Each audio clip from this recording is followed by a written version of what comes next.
Chapter number 3 charge of GST. इसके अंदर हम जीएसटी जो टॉपिक कवर करने वाले हैं वो है कि सीजीएसटी एक्ट, आईजीएसटी एक्ट और एसजीएसटी यूटीजीएसटी एक्ट के बारे में कितना ये एक्सटेंट है, कहाँ तक, और प्रोविजन, कलेक्शन और Levi of GST which is CGST and IGST. Identify and analyse the service on which tax is payable under reverse charge mechanism. तो रिवर्स चार्ज मैकेनिज्म क्या होता है और कौन कौन सी सर्विसेज पर हम आरसीएम लगाते हैं वो भी हम देखने वाले हैं। और इसके अलावा हम लोग देखने वाले हैं कि कौन सी कंपोजिशन स्कीम क्या होती है और क्या उसकी कंडीशंस होती है। तो जो टैक्स लगाने की पावर है वो कॉन्स्टिट्यूशन से आती है। कॉन्स्टिट्यूशन ऑफ इंडिया अलाउ करता है, पावर देता है गवर्नमेंट को। तो उसके लिए 101 कॉन्स्टिट्यूशनल अमेंडमेंट हुई थी और जीएसटी लाया गया था और इसकी वजह से ही गवर्नमेंट के पास में पावर आई थी जीएसटी लगाने की, सप्लाई ऑफ गुड्स और सर्विस और बोथ इन इंडिया। इसकी वजह से central excise duty, state VAT और कुछ state specific taxes and service tax वो सब मिक्स होकर जीएसटी में आ गए थे। ये हम जीएसटी के चैप्टर नंबर 1 में पढ़ चुके हैं डिटेल में। जो बेसिस था जीएसटी लगाने का वो था टैक्सेबल इवेंट, और टैक्सेबल इवेंट होता है सप्लाई। और वो सप्लाई टैक्सेबल इवेंट जो है वो हमने चैप्टर नंबर 2 में, इससे पहले जो चैप्टर है वो ऑलरेडी डिटेल में अभी अभी हमने पढ़ा था, पिछला चैप्टर। सीजीएसटी और एसजीएसटी यूटीजीएसटी लगाया जाता है इंट्रा स्टेट सप्लाई पर, मतलब with in the same state जब हम माल बेचते हैं या सप्लाई करते हैं उस पर लगता है। और आईजीएसटी किस पर लगता है? जब इंटर स्टेट सप्लाई होती है, मतलब एक स्टेट से दूसरी स्टेट या यूनियन टेरिटरी में माल जाता है। तो provision related to levy and collection of CGST and IGST, ये सेक्शन नंबर 9 है सीजीएसटी एक्ट का, उसमें लिखा हुआ है। और सेक्शन नंबर 5 है आईजीएसटी का, उसमें लिखा हुआ है, बता रखा है। तो आइए हम लोग इसको देखते हैं। बेसिक आइडिया क्या है, what is intra state supply and what is inter state supply. Even though हम पहले इसके बारे में कई बार बात कर चुके हैं, फिर भी एक बार सीख लेते हैं कि जहां पर सप्लायर की लोकेशन और सप्लाई ऑफ गुड्स और सर्विसेज सेम स्टेट या यूनियन टेरिटरी में होते हैं तो उसको हम intra state supply of goods और सर्विस बोलते हैं। मतलब माल सप्लाई हो रहा है या सर्विसेज सप्लाई हो रही है और सप्लायर सेम स्टेट को बिलोंग करते हैं तो उसको हम क्या बोल देते हैं? Intra state supply. और जहां पर लोकेशन ऑफ सप्लायर और place of supply of goods और सर्विसेज दो अलग अलग स्टेट में होती है या दो अलग अलग यूनियन टेरिटरी में होती है या एक स्टेट और एक यूनियन टेरिटरी में होती है, तो वहां पर उसको हम इंटर स्टेट सप्लाई बोल देते हैं। इंट्रा स्टेट सप्लाई में जितना जीएसटी होता है उसके दो हिस्से होते हैं, सीजीएसटी एंड एसजीएसटी या यूटीजीएसटी। और इंटर स्टेट सप्लाई में एक साथ चलता है जिसे हम आईजीएसटी बोलते हैं। Extend and commencement of GST law. Central goods and service tax act 2017, मतलब सीजीएसटी एक्ट, पूरे इंडिया में एप्लीकेबल होता है। State GST law respective state या यूनियन टेरिटरी में अप्लाई होता है। स्टेट जीएसटी लॉ ना केवल स्टेट में एप्लीकेबल होता है बल्कि ऐसी यूनियन टेरिटरी में भी एप्लीकेबल होता है जो विद लेजिस्लेचर है। For example Delhi. दिल्ली एक यूनियन टेरिटरी है। यूनियन टेरिटरी मतलब पूरी की पूरी इंडिपेंडेंट स्टेट नहीं है। यहाँ पर यूनियन मतलब सेंट्रल गवर्नमेंट का भी दखल रहता है। पुलिस सेंट्रल गवर्नमेंट की यहाँ पर रहती है और कुछ चीजें सेंट्रल गवर्नमेंट के अंडर में ही रहती है। ऐसे ही एक पुडुचेरी है और जम्मू कश्मीर है। तो ये यूनियन टेरिटरी है, बट विद लेजिस्लेचर होने की वजह से यहाँ पर स्टेट जीएसटी लॉ ही एप्लीकेबल होता है। इसका मतलब सीजीएसटी प्लस एसजीएसटी यहां पर लगता है। स्टेट्स में हम हर जगह union territory with legislature include कर लेंगे, जैसे Delhi, Puducherry and Jammu and Kashmir. Maharashtra example number 1 है। महाराष्ट्र जीएसटी एक्ट 2017 जो अप्लाई होता है वो स्टेट ऑफ महाराष्ट्र में ही अप्लाई होता है। तो ऐसे रेस्पेक्टिव स्टेट लॉ उस पर्टिकुलर स्टेट में ही अप्लाई होते हैं। इसके बाद आईजीएसटी एक्ट 2017 पूरे इंडिया पर अप्लाई होता है, जैसे सीजीएसटी एक्ट अप्लाई होता है। अब एक है union territory goods and service tax act, मतलब यूटीजीएसटी।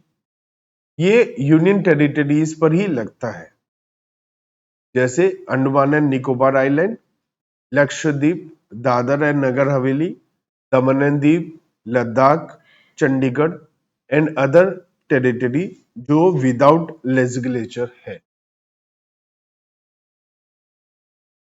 तो यूनियन टेरिटरी का मतलब हमारे यहाँ पर Andaman and Nicobar island, Lakshadweep, Dadra Nagar Haveli, Daman Diu, Ladakh, Chandigarh and other territory जो भी यूनियन टेरिटरी में आती है। तो ये है, आपको ध्यान में रखना है। आपको ध्यान रखना है कि state of Jammu and Kashmir reorganised हुई थी। पहले वो स्टेट थी, बाद में उसको यूनियन टेरिटरी बनाया गया जब आर्टिकल 370 एबोलिश किया गया विद लेजिस्लेचर एंड यूनियन, और लद्दाख को यूनियन टेरिटरी बना दिया गया Jammu and Kashmir reorganisation act 2019 के हिसाब से।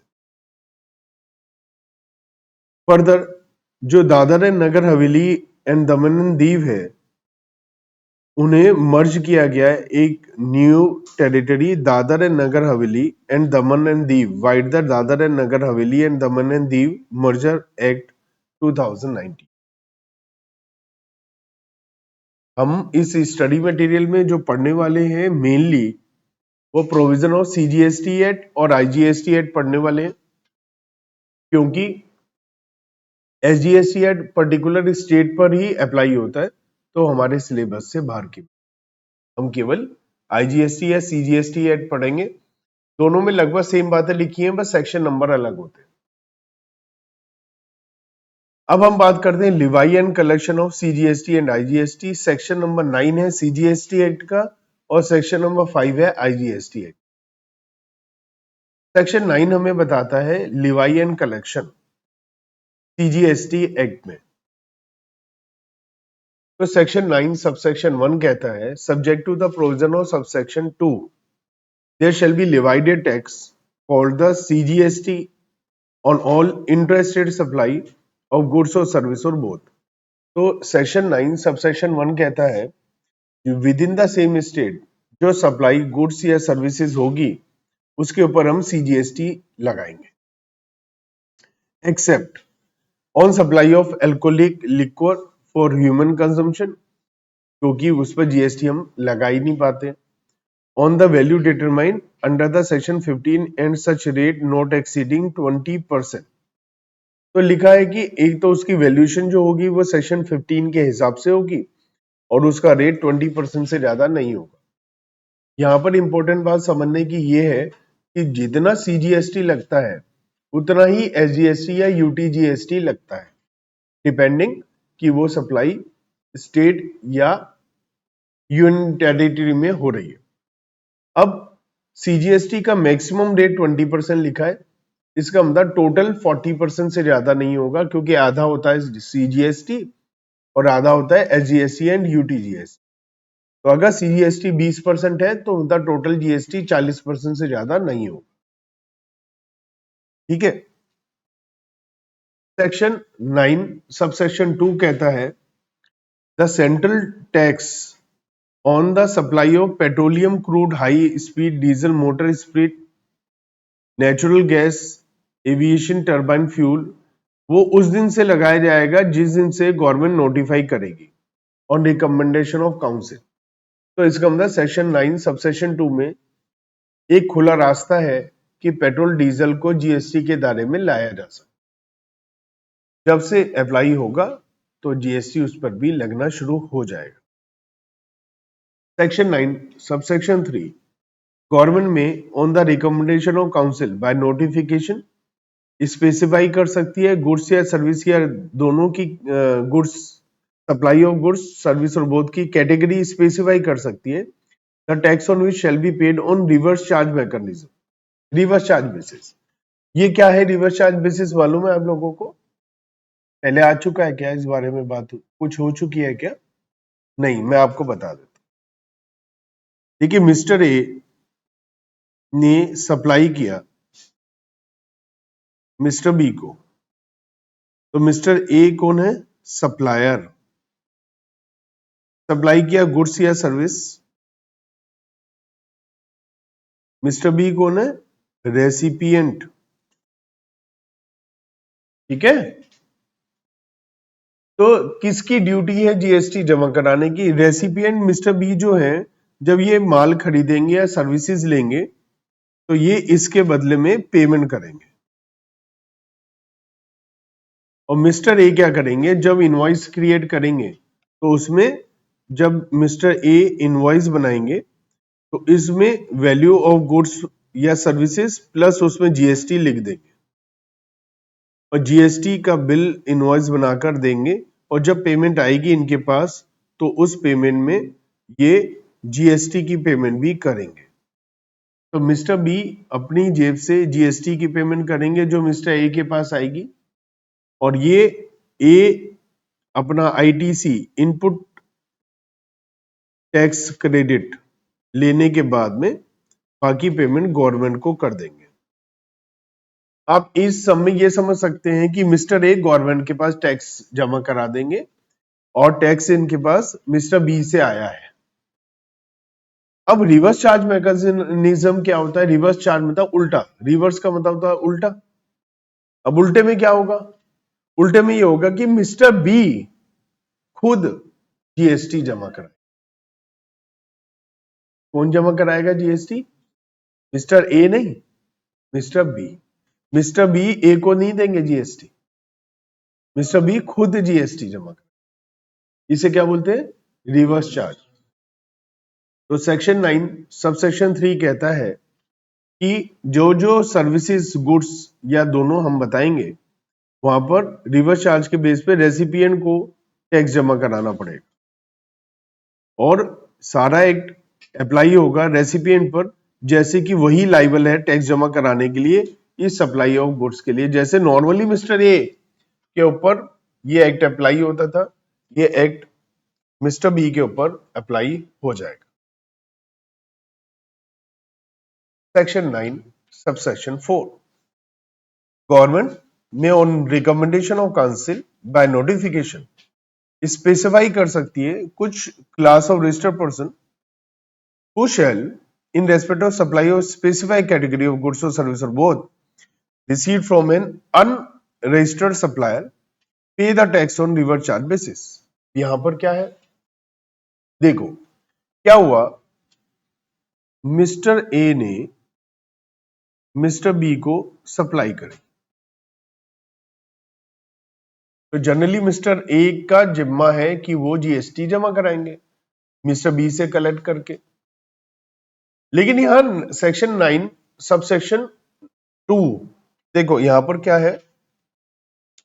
सेक्शन 9 1 क्या कहता है कि जीएसटी लगेगा, 2 क्या कहता है पेट्रोलियम प्रोडक्ट पे नहीं लगेगा, अभी जब कहेंगे तब लगेगा।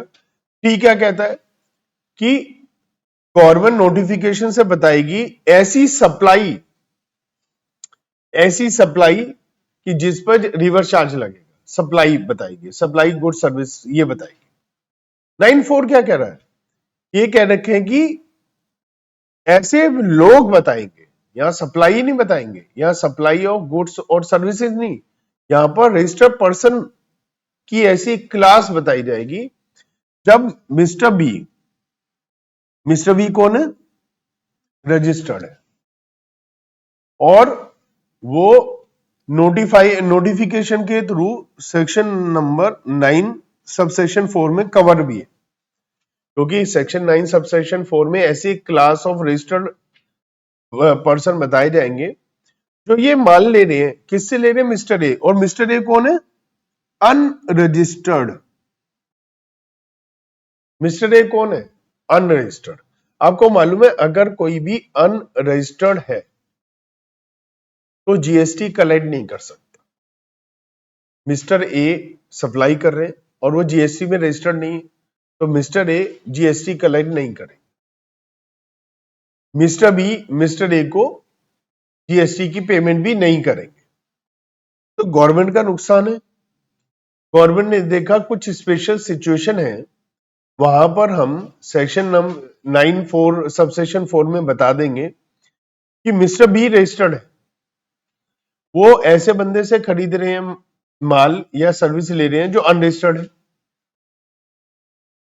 तो हम मिस्टर बी से कहेंगे भैया आपको जीएसटी देना पड़ेगा रिवर्स चार्ज के हिसाब से, क्योंकि ए तो देगा नहीं जीएसटी, तो कौन देगा जीएसटी? तो मिस्टर बी जीएसटी देगा, तो मिस्टर बी से हम जीएसटी ले लेंगे रिवर्स चार्ज बेसिस। ठीक है। As the recipient of such supply of goods or service or both, and all the provision of that will apply to this. अब देखो, मान लिया मैं हूं, अब मैं आपसे माल खरीदना चाहता हूं, मैं आपसे सर्विस लेना चाहता हूं ना, और मुझे पता है पूरे साल भर में 10-15 लाख रुपए का माल खरीदूंगा या सर्विस लूंगा। उस 10-15 लाख पे लाखों रुपए का जीएसटी बैठेगा।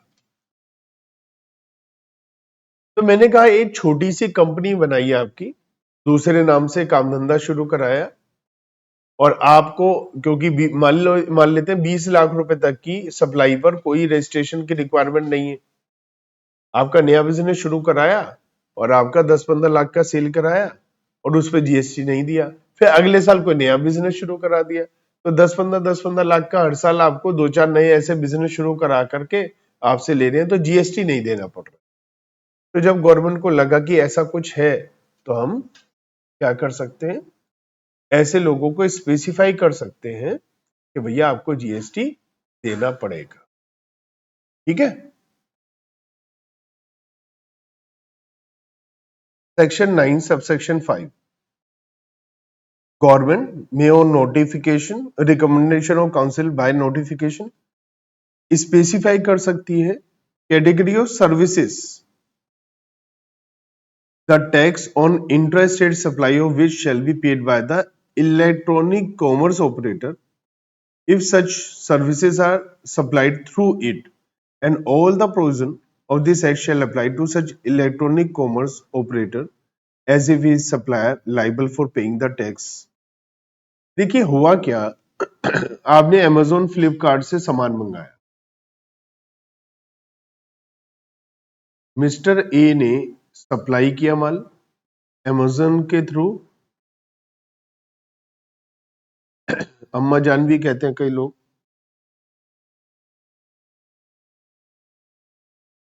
अब देखिए होता क्या है कि आप Amazon के थ्रू कुछ सामान खरीद रहे हैं या ओला उबर के थ्रू आप टैक्सी बुक करा रहे हैं, तो उसमें क्या होता है, मिस्टर ए ने अमेजॉन से कुछ लिया, मिस्टर ए ने बी को माल दिया, लेकिन बीच में मीडिएटर है, ठीक है ना। अब क्या है कि मिस्टर ए सप्लायर है, मिस्टर ए जीएसटी देंगे, लेकिन मिस्टर ए जैसे हजारों लाखों लोग इन इलेक्ट्रॉनिक कॉमर्स ऑपरेटर के थ्रू जुड़े हुए हैं। अब इन सब के लिए टैक्स चोरी करना आसान है, लेकिन जो बीच में बड़े बड़े प्लेयर हैं, Amazon, फ्लिपकार्ट, ओला, उबर जैसे, इनके लिए टैक्स की चोरी करना आसान नहीं है, इनका बहुत ज्यादा दिक्कत हो सकती है, लाखों करोड़ों रुपए का इनका नुकसान हो सकता है, बिजनेस बंद हो सकता है। तो गवर्नमेंट ने कहा कि अगर इन मीडिएटर के थ्रू कोई भी माल सप्लाई हो रहा है तो मिस्टर ए की जिम्मेदारी नहीं है जीएसटी जमा कराने की, Amazon की जिम्मेदारी है, फ्लिपकार्ट की जिम्मेदारी है, ओला उबर की। अब एक टैक्सी ड्राइवर है, वो क्या कर रहा है, टैक्सी चला रहा है और टैक्सी चला करके आपको कहीं एक जगह से दूसरी जगह भेज रहा है, तो वो सप्लाई कर रहा है, सर्विसेज दे रहा है ना आपको। तो अब सर्विसेज के ऊपर जीएसटी लगता है। अब अगर नॉर्मल देखें, एक ड्राइवर है गाड़ी का, वो कहाँ जीएसटी पीएसटी के चक्कर में पड़ेगा। लेकिन अगर ओला उबर के थ्रू वो आएगा, किसी रेडियो टैक्सी है, इलेक्ट्रॉनिक कॉमर्स ऑपरेटर है, उसके थ्रू आपने बुकिंग करी है, तो ये इलेक्ट्रॉनिक कॉमर्स ऑपरेटर की जिम्मेदारी है कि वो टैक्स जमा कराएगा, तो गवर्नमेंट के पास रिवेन्यू ज्यादा आता है इस वजह से। समझ में आती है बात। सेक्शन सब 9 सबसेक्शन 5 ये भी कहता है, provided that where an electronic commerce operator does not have a physical presence in the taxable territory, any person representing such electronic commerce operator for any purpose in the taxable territory shall be liable to pay tax। अगर मान लिया electronic commerce operator यहाँ नहीं है, physically कहीं और से operate कर रहा है, यूएसए में एक कंपनी है वो ऑपरेट कर रही है और यहाँ पर चला रही है, तो उन्होंने किसी ना किसी रिप्रेजेंटेटिव को यहाँ अपॉइंट कर रखा हो, तो वो जो रिप्रेजेंटेटिव है उससे हम टैक्स ले लेंगे। Provided further that where an electronic commerce operator does not have a physical presence in the taxable territory and also he does not have a representative in the said territory, such electronic commerce operator shall appoint a person in taxable territory ताकि वो tax दिया जा सके। अगर taxable territory में आप कोई services दे रहे हैं, सप्लाई कर रहे हैं, और वहां पर या तो आप खुद होने चाहिए या आपका कोई रिप्रेजेंटेटिव होना चाहिए। अगर आपका कोई रिप्रेजेंटेटिव नहीं है तो आप अपॉइंट करेंगे ताकि वो टैक्स जमा करा सके।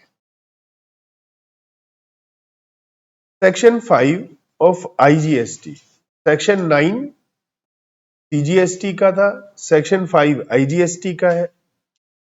तो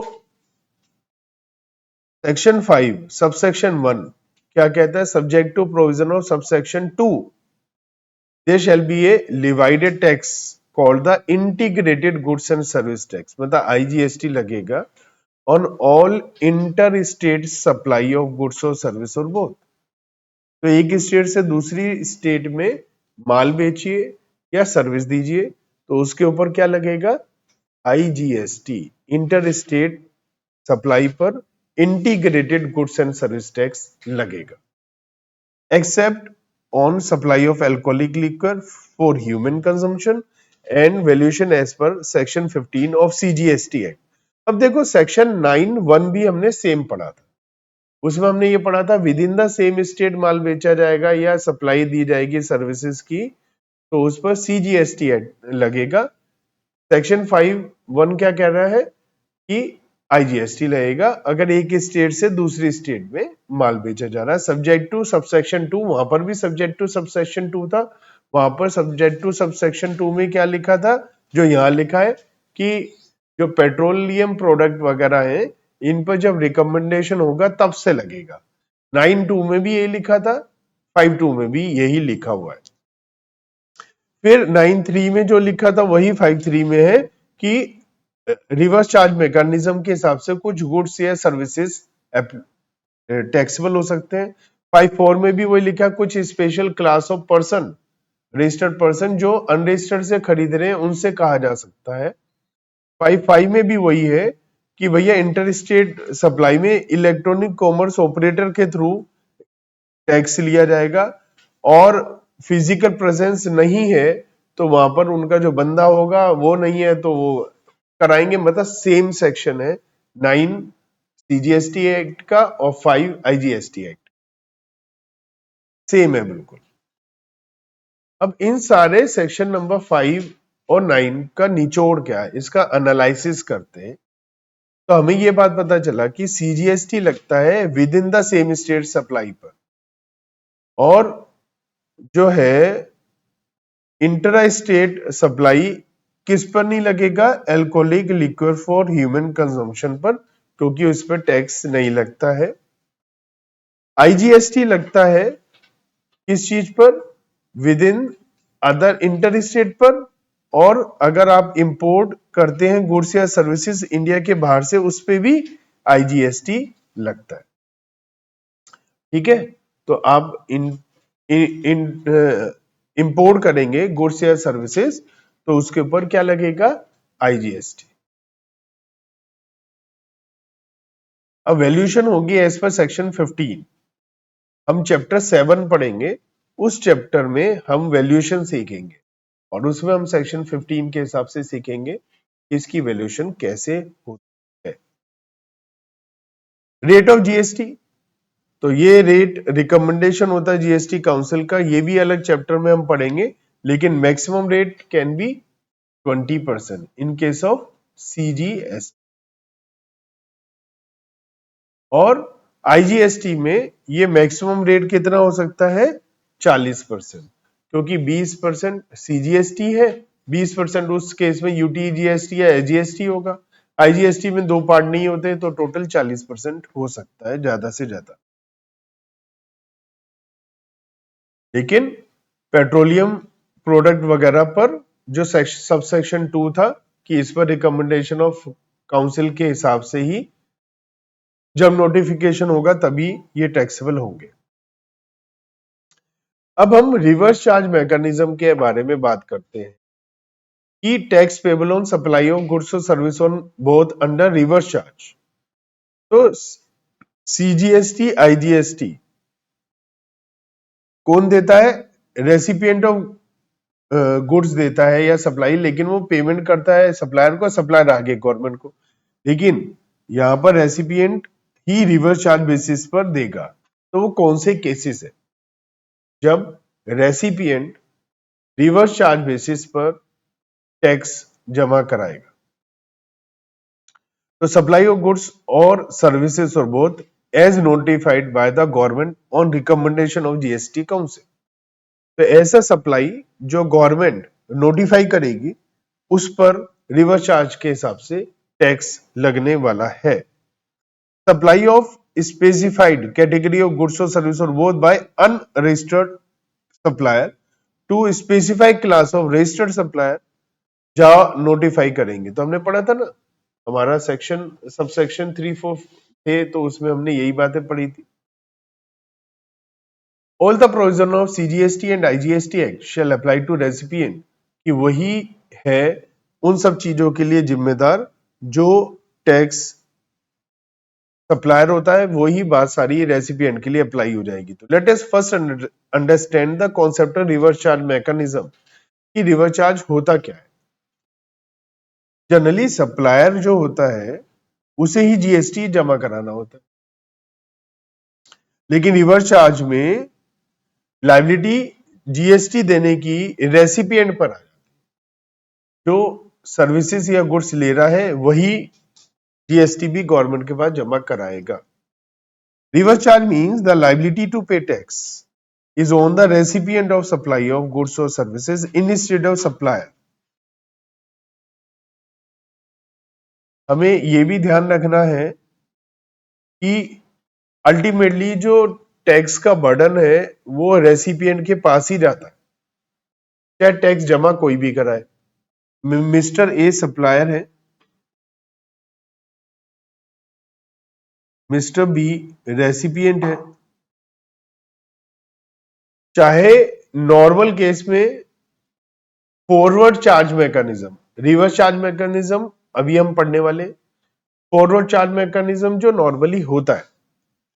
तो नॉर्मली क्या होता है, मिस्टर ए ने माल या गुड्स सर्विसेज सप्लाई करी, मिस्टर बी ने पेमेंट करा इंक्लूडिंग जीएसटी, और मिस्टर ए ने गवर्नमेंट के पास जमा करा दी।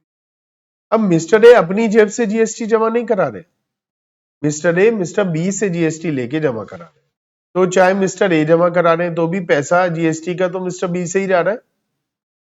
रिवर्स चार्ज में मिस्टर बी खुद ही जमा कराएंगे तो भी उसकी जेब से ही जा रहा है। तो अल्टीमेटली जाना तो मिस्टर बी की जेब से ही है। तो यहां लिखा है कि जो बर्डन ऑफ टैक्स है वो तो रेसिपिएंट का ही होता है। GST being an indirect tax, ये जीएसटी पर भी अप्लाई होता है। तो इनडायरेक्ट टैक्स है जीएसटी, और नॉर्मल सिचुएशन में स्टैट्यूटरी लायबिलिटी जीएसटी की जमा कराने की जो है वो रजिस्टर्ड की है, रजिस्ट्रेशन लेना पड़ता है, सप्लायर की होती है। नॉर्मल सप्लायर की जिम्मेदारी है सारा काम करना, लेकिन ये सप्लायर रेसिपिएंट से पैसा ले लेता है। लेकिन रिवर्स चार्ज मैकेनिज्म में ये सारी जिम्मेदारी हम दे ही रहे हैं, सारी रिक्वायरमेंट हम कर ही रही है रेसिपिएंट की। तो रेसिपिएंट के पास सारी जिम्मेदारी शिफ्ट हो जाती है रिवर्स चार्ज मैकेनिज्म में, सप्लायर की जगह सारी जिम्मेदारी रेसिपिएंट की हो जाती है। रिवर्स चार्ज के दो सिनेरियो है इंडिया में। फर्स्ट सिनेरियो है supply of specified category of goods और सर्विस। तो एक गवर्नमेंट बताएगी कि इन कैटेगरी ऑफ गुड्स और सर्विस में रिवर्स चार्ज लगेगा, ठीक है। सेक्शन 9 सबसेक्शन 3 और 5(3) हमने जो देखा था इसमें, एक है 5(3) और 9(4), है ना, जिसमें ये बोला था कि एक क्लास स्पेसिफाइड कैटेगरी है, अनरजिस्टर्ड सप्लायर है, रजिस्टर्ड रेसिपिएंट है, और वहां पर भी हमें रिवर्स चार्ज के हिसाब से टैक्स देना पड़ता है। तो goods and services notified under reverse charge mechanism section 9 subsection 3 of CGST Act and section 5 subsection 3 of IGST Act। तो ये कौन सी है? ये वो है जो कैटेगरी ऑफ गुड्स और सर्विसेज है कि ये नहीं देखेंगे, अनरजिस्टर्ड वाला नहीं है, कैटेगरी है, चाहे सप्लायर रजिस्टर्ड है तो भी रिवर्स चार्ज के हिसाब से टैक्स जमा कराना है रेसिपिएंट को। तो supplies of goods taxable under reverse charge, that is supply of the goods where taxable is payable by the recipient। तो कौन कौन से गुड्स हैं वो जहां पर रिवर्स चार्ज लगता है? तो goods like cashew nuts, not shelled peeled, bidi wrapper leaves, tobacco leaves, raw cotton by an agriculturist to the registered person. अब देखो एक किसान है और वो कुछ सप्लाई कर रहा है रजिस्टर्ड पर्सन को,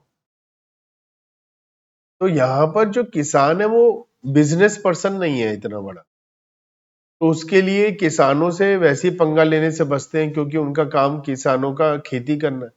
उस पर कहेंगे भैया तुम जीएसटी में रजिस्टर्ड हो जाओ, जीएसटी दो, रिटर्न फाइल करो, वो आग लगा देंगे पूरी दुनिया में आग कि ये क्या बदतमीजी कर रहे हो। तो क्या करा भैया, उनसे कहा तुम कुछ मत करो। ये किनको देंगे? कैश्यू नट्स बड़े बिजनेस हाउस को देंगे, टोबैको लीव्स बड़े बिजनेस हाउस को देंगे, बीड़ी रैपिंग करने के लिए जो पत्तियां होती है वो बड़े बिजनेस हाउस को होंगी, कॉटन बड़े बिजनेस हाउस। तो एग्रीकल्चरिस्ट जिसे सप्लाई कर रहे हैं रेसिपिएंट, उसकी जिम्मेदारी कर दी भैया तू टैक्स जमा करा दे, तूने देने तो है ही जीएसटी का पैसा भैया, तू किसान को देगा नहीं दे किसान को, हमें देते। Supply of lottery when supplied by state government, union territory or any other local authority to lottery distributor or selling agent, silk yarn, used vehicles। अब जैसे आपने क्या करा, मान लिया अपनी पुरानी व्हीकल किसी सेल परचेज एजेंट को बेचने के लिए चले गए, तो ऐसी सिचुएशन में आप जीएसटी के चक्कर में तो पड़ोगे नहीं, आप तो भैया नॉर्मल इंसान हो, बिजनेस तो कर नहीं रहे इस चीज का, जिसको दे रहे हो वो तो बिजनेस कर रहा है, तो उसकी जिम्मेदारी बना दी। सीज्ड एंड कॉन्फिस्केटेड गुड्स, कोई जब्त किया हुआ सामान है, माल है, पुराना माल है, स्क्रैप है, स्टेट गवर्नमेंट वगैरह के through priority sector lending certificate है, तो कुल मिलाकर इन सब चीजों पे रिवर्स चार्ज लगेगा, जहां पर असल में जो सप्लायर है वो ऐसा है ही नहीं कि वो जीएसटी दे पाए या जमा करा पाए या जो है लीगल फॉर्मेलिटीज पूरी कर पाए, तो जो रेसिपिएंट है उसकी जिम्मेदारी लगा दी गई। Supply of services taxable under reverse charge, तो हम सर्विसेज के बारे में बात करें कि गुड्स में तो हमने देख लिया एग्रीकल्चरिस्ट वगैरह है, लेकिन सर्विसेज में क्या है? तो सर्विसेज में हमारा नोटिफिकेशन आया था नंबर 13/2017, 28 जून 2017 को, और उसमें सप्लाई और सर्विसेज के बारे में बताया कि रिवर्स चार्ज मैकेनिज्म के हिसाब से रेसिपिएंट को ही इस पर जीएसटी जमा कराना पड़ेगा।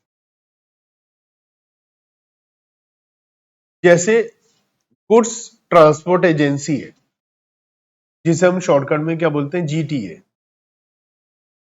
अब क्या है, एक ट्रांसपोर्ट एजेंसी है, उसके बाद बहुत सारी गाड़ियां हैं, गाड़ियों से सामान इधर से उधर लेकर जाते हैं, तो वो सप्लायर है, वो सप्लाई कर रहे हैं किसी बड़ी कंपनी को। अगर तो हम देखते हैं इसमें क्या कंडीशन है, कौन सी कैटेगरी है सप्लाई और सर्विसेज की। तो सप्लाई और सर्विसेज में goods transport agency in respect of transportation of goods by road. तो अगर कोई जीटीए सर्विसेज रोड के थ्रू गुड्स लेकर के जा रही है, तो ये सर्विसेज दे रही है वो किसको, किसी फैक्ट्री को, जो फैक्ट्रीज एट 1948 में रजिस्टर्ड है। अब देखो, हो सकता है हमारे यहाँ एक लोकल ट्रांसपोर्टर है, बहुत बड़ा काम धंधा नहीं है, उससे कहा भैया माल भिजवा दे, और जो माल है वो कहाँ जा रहा है, फैक्ट्री में, ठीक है। अब ये जो सर्विसेज है, ट्रांसपोर्ट सर्विसेज, इस पे लगता है जीएसटी, लेकिन वो जो छोटा मोटा है इतना बड़ा नहीं है, लेकिन जो इसको दे रहा है वो फैक्ट्री है, तो जो फैक्ट्री है वो तो जीएसटी के दायरे में है ही, तो उनसे कहा भैया तुम खुद ही जमा कराओ।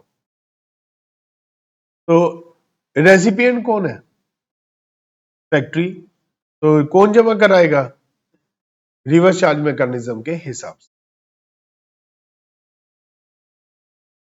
दूसरा, सोसाइटी रजिस्टर्ड है अंडर द सोसाइटी से रजिस्टर्ड है एक्ट, तो वही जमा कराएंगे अगर रजिस्टर्ड सोसाइटी को कोई माल किया है तो। तीसरा, कोऑपरेटिव सोसाइटी है तो कोऑपरेटिव सोसाइटी जमा कराएगी। चौथा, अगर किसी भी ऐसे इंसान को आप सप्लाई कर रहे हैं जो जीएसटी एक्ट में रजिस्टर्ड है पहले से ही, तो वो जमा कराएगा रिवर्स चार्ज के हिसाब से। कंपनी है, वो कंपनी जमा कराएगी। पार्टनरशिप फर्म है, वो जमा कराएगी। कोई और कैजुअल टैक्सेबल पर्सन है, तो कैजुअल टैक्सेबल पर्सन जमा कराएगा। तो इस हिसाब से GTA services, goods transport agency जो है, वो जब गुड्स सर्विसेज देंगी, तो जो जिसको सर्विसेज दे रही है वो रजिस्टर्ड या कंपनी वगैरह है, तो उन्हें रिवर्स चार्ज के हिसाब से जमा कराना पड़ेगा जीएसटी।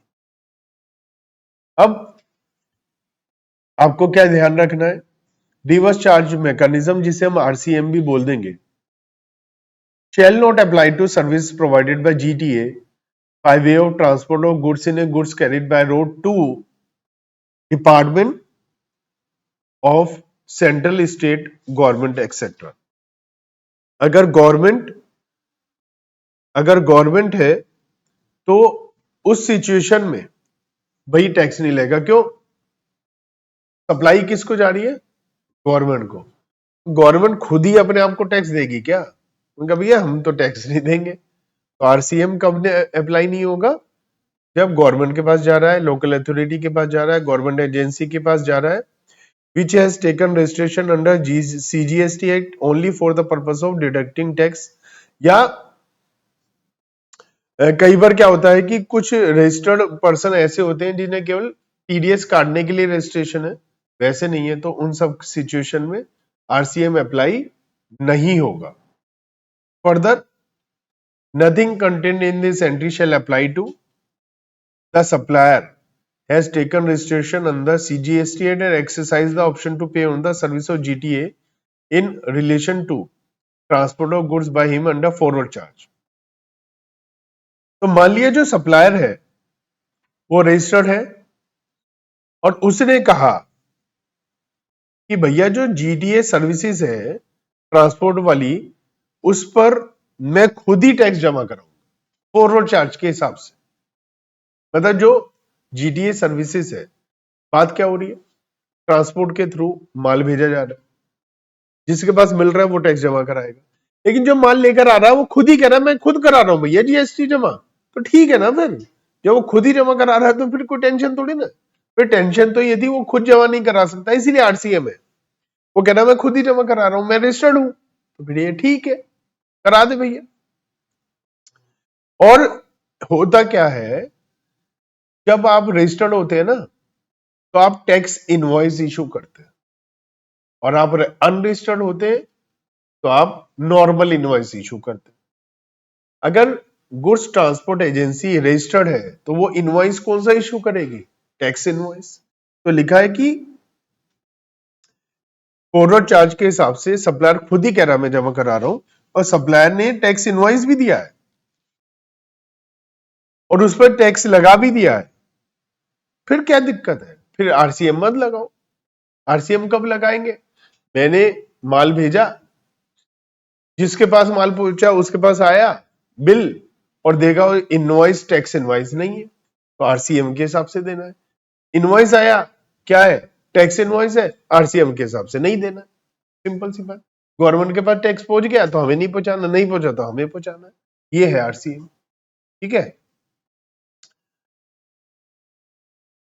तो हम बात करते हैं और ऐसी कौन सी सर्विसेज हैं जो रिवर्स चार्ज के हिसाब से टैक्सेबल होने वाली है। तो इसमें है, सप्लायर है हमारा individual advocate including a senior advocate और फर्म ऑफ एडवोकेट, ठीक है। और कैटेगरी क्या है, service provided by an individual advocate including a senior advocate bye way of legal services directly और इनडायरेक्टली। तो अब एडवोकेट वगैरह है उनसे जीएसटी लेना भी थोड़ा मुश्किल काम है। तो जिनको वो लीगल एडवाइस दे रहे हैं कंपनीज वगैरह, वो अपने खर्चे में लिखेंगे लीगल एक्सपेंसेस। तो उनके लिए बोल दिया कि कोई भी बिजनेस एंटिटी जो इंडिविजुअल एडवोकेट या फर्म ऑफ एडवोकेट से सर्विसेज ले रही है उन्हें रिवर्स चार्ज के हिसाब से जीएसटी देनी पड़ेगी, ठीक है।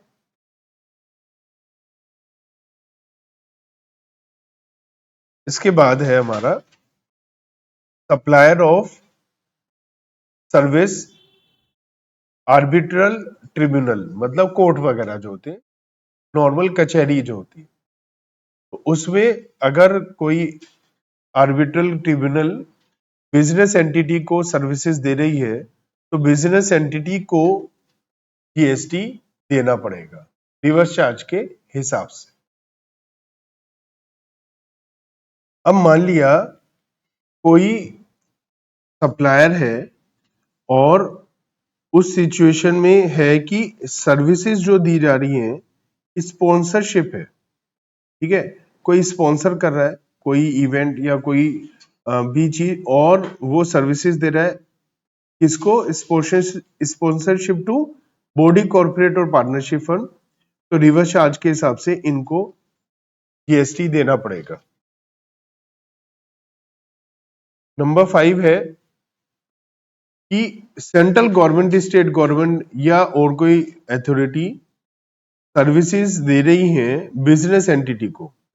तो मतलब गवर्नमेंट कोई सर्विसेज दे रही है बिजनेस एंटिटी को, तो जो बिजनेस एंटिटी है उसको रिवर्स चार्ज के हिसाब से जीएसटी जमा करना पड़ेगा। Services supplied by central, state, union territory या local authority to business entity, इसमें कुछ चीजों को हटाया गया है, जैसे renting of immovable property services by the department of post, services in relation to aircraft or a vessel inside or outside the port, airport, transport of goods और passengers। तो इन सब चीजों पर गवर्नमेंट की सर्विसेज पर जीएसटी नहीं लगेगा। बाकी सब बिजनेस पर्सन को, बिजनेस हाउसेस को जो भी गवर्नमेंट सर्विसेज देगी उसके ऊपर जीएसटी लगेगा, लेकिन इन पर जीएसटी नहीं लगेगा। इसके बाद है अगेन सेंट्रल स्टेट या यूनियन टेरिटरी है, और ये कह रही है service supplied by central government, state और union territory by way of renting of immovable property to a person registered under GST. तो ये अभी अभी हमने पहले बोला कि रेंटिंग ऑफ इमूवेबल प्रॉपर्टी को वहां पर 5 में कवर नहीं किया क्योंकि उसे 5A में कवर किया है, और यहां पर लिखा है रजिस्टर्ड पर्सन को, जो भी जीएसटी में रजिस्टर्ड है उन्हें रिवर्स चार्ज के हिसाब से जीएसटी जमा कराना पड़ेगा। 5AA रेजिडेंशियल हाउस आप किसी को देते हैं तो जो रेसिपिएंट है अगर वो रजिस्टर्ड है तो उसे जीएसटी जमा कराना पड़ेगा। कोई डायरेक्टर है कंपनी का, सप्लायर है, सर्विसेज सप्लायर है, डायरेक्टर कंपनी की बॉडी कॉर्पोरेट है, तो जो सर्विसेज सप्लाई बाय डायरेक्टर, तो जो डायरेक्टर है वो सप्लाई कर रहा है सर्विसेज कंपनी को, तो एक डायरेक्टर सर्विसेज दे रहा है कंपनी को, तो जो कंपनी है वो सर्विस रेसिपिएंट है, वो टैक्स जमा कराएंगी रिवर्स चार्ज के हिसाब से। इंश्योरेंस एजेंट है तो इंश्योरेंस एजेंट सर्विसेज देता है इंश्योरेंस बिजनेस को, तो इंश्योरेंस बिजनेस टैक्स जमा कराएगी रिवर्स चार्ज के हिसाब से। रिकवरी एजेंट, बैंक ने क्या कहा, रिकवरी एजेंट को भेजा। भाई बैंक क्या करते हैं, मान लिया बैंक ने लोन दिया है और लोन का पैसा वापस नहीं दे पा रहे हैं, तो रिकवरी एजेंट भेजा बैंक ने, तो रिकवरी एजेंट सर्विसेज दे रहा है ना बैंक को, तो उस पर जीएसटी कौन देगा, बैंक। ऐसे ही म्यूजिक कंपोजर है, फोटोग्राफर है, आर्टिस्ट है, तो वो काम कर रहे हैं, है ना, तो वो किसके लिए काम कर रहे हैं, म्यूजिक कंपनी के लिए, तो कौन जीएसटी देगा, म्यूजिक कंपनी। कोई ऑथर है, वो लिख रहा है, कोई बुक्स लिख रहा है, कोई काम कर रहा है, तो कॉपीराइट वाला काम है, तो पब्लिशर उस पर जीएसटी जमा कराए। ठीक है, ऑथर चाहे तो वो कह सकता है मुझे फॉरवर्ड चार्ज के हिसाब से टैक्स जमा कराना है, तो वो टैक्स जमा हो जाएगा, कोई दिक्कत ही नहीं है। ठीक है, आरबीआई के मेंबर हैं सप्लाई और services by member of overseeing committee to RBI, तो आरबीआई रेसिपिएंट है वो जीएसटी जमा कराएगा। सेलिंग एजेंट है कोई other than body corporate partnership और एलएलपी, इंडिविजुअल सेलिंग एजेंट है, मान लिया मैं किसी का सामान बेचता हूं तो मैं सर्विसेज दे रहा हूं, तो मैं कंपनी को सर्विस दे रहा हूं, तो कंपनी की जिम्मेदारी है जीएसटी रिवर्स चार्ज के हिसाब से जमा कराने। बिजनेस फैसिलिटेटर है, काम दे रहे हैं बैंकिंग कंपनी वगैरह किसी को, तो वो जो रेसिपिएंट है बैंकिंग कंपनी उन्हें जीएसटी जमा कराना है। एजेंट है अगेन बिजनेस के लिए जिसके लिए काम कर रहा है उसे जीएसटी जमा कराना है। कोई और पर्सन है other than body corporate, security services, अगर सिक्योरिटी सर्विस दी जा रही है रजिस्टर्ड पर्सन को, तो रजिस्टर्ड पर्सन उस पर जीएसटी देंगे।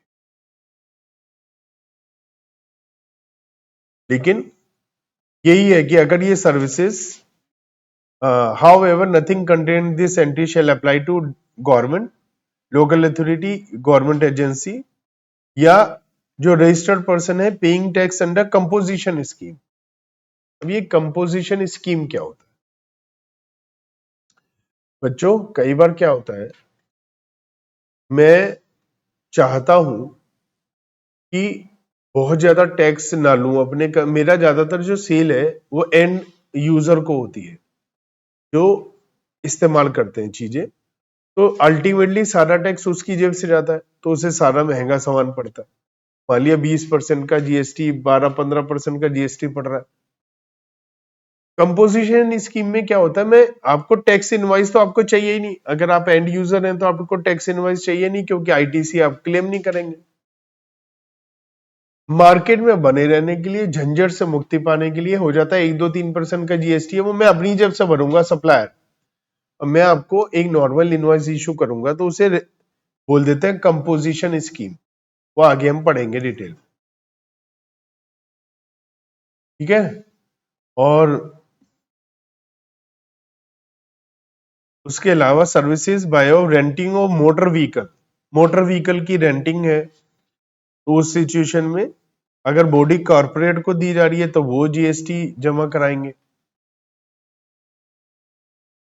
सिक्योरिटीज को लैंड करने पर बोरोवर जो है वो बड़ा इंसान है, वो जमा कराएगा। तो ये कुछ बातें आपको बस पता होनी चाहिए, एक एक एंट्री नंबर या ये वो सब याद नहीं रख सकते, लेकिन मालूम होना चाहिए लॉजिक क्या है कि कोई छोटा इंसान बड़े को सर्विसेज दे रहा है तो जो बड़ा रेसिपिएंट है उसे जीएसटी जमा कराना।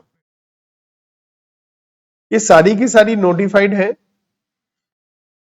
नोटिफिकेशन 10 2017 में, जो 28 जून 2017 में आई थी। Any service supplied by any person who is located in a non taxable territory to any person located in the taxable territory other than non-taxable online recipient located. Thus, in case of import or service, tax is payable by the person importing such services. ये क्या है देखो, any service supplied by any person who is located in non taxable territory, non taxable territory है India के बाहर, जिसका मतलब कोई इंडिया के बाहर है वहां से सर्विस दे रहा है, और ऐसे पर्सन को सर्विस दे रहा है जो टैक्सेबल टेरिटरी में मतलब इंडिया में है ना, other than non taxable online recipient located in taxable territory. दस इन केस ऑफ इंपोर्ट और सर्विस, तो जो इंपोर्ट कर रहा है सर्विस उसे जीएसटी देना पड़ेगा। मान लिया मैं इंडिया के बाहर से इंपोर्ट कर रहा हूं सर्विस, तो जीएसटी मुझे देना पड़ेगा क्योंकि मैं इंपोर्ट कर रहा हूं, ठीक है। For the purpose of notification notifying the above services under reverse charge, following explanation shall apply. The person who pay or is liable to pay freight for the transportation of goods by road in goods carried located in the taxable territory shall be treated as the person who received the services. हमने क्या बात करी, GTA services सबसे पहले, और GTA services में हमने क्या पढ़ा, जो रेसिपिएंट है वो जमा कराएगा जीएसटी। अब रेसिपिएंट कौन है, तो कह रहे हैं भैया जो पैसा दे रहा है ना, फ्रेट जमा करा रहा, वही रेसिपिएंट है। बॉडी कॉर्पोरेट का मतलब कंपनीज होती है ना, उसके बारे में बता रखा है। और इसमें कंपनी जो इंडिया में इंकॉर्पोरेटेड है बट कोऑपरेटिव सोसाइटी या और कोई अलग से not being a company defined in this which central government में नोटिफाई, तो कोऑपरेटिव सोसाइटी वगैरह कंपनी के दायरे में नहीं आती।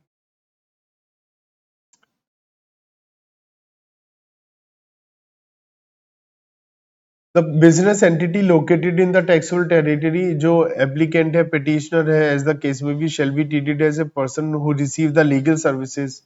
Words and expression used and not defined in reverse charge notification but defined in GST. कहने का मतलब नॉर्मल बातें बता रखी हैं कि हम रिवर्स चार्ज के हिसाब से जीएसटी लगाएंगे, और उनके मतलब बता रखे हैं। इंश्योरेंस एजेंट कौन होता है, जो ये सर्विसेज रिन्यू वगैरह कराने के लिए आता है। रेंटिंग ऑफ इमूवेबल प्रॉपर्टी का क्या मतलब है, तो वो नॉर्मल डेफिनेशंस बता रखी हैं, इनका क्या क्या मतलब होता है, ठीक है।